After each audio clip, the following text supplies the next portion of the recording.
So here's how you create a subdomain and connect it to your GoHighlevel subaccount.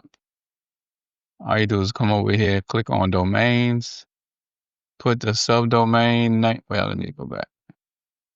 Let's see, when you first get here, you're gonna get to this screen and just click on connect domain. And then if you already know which one of these you're going to use,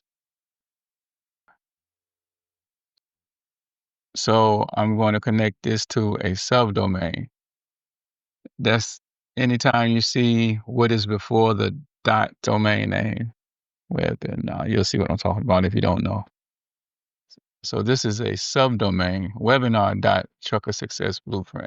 If your domain name is registered in Cloudflare, GoDaddy, I think Namecheap, and some of the other ones, then GoHighlevel will automatically, as long as you have it open and you're logged in, GoHighlevel will automate the process for you. But if not, then you will have to actually go back and forth yourself. Now, sometimes this doesn't work on the first time, and you'll just have to click the button and start over again. And success. Let's say webinar. You should create an error page. I have not created an error page yet. I'll do that later. And you see manage right here. All right.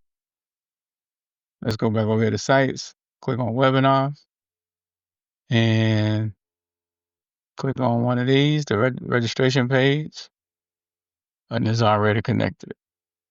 So now if you take this domain name, I could just click on it too, but so you can see that it works for real, for real.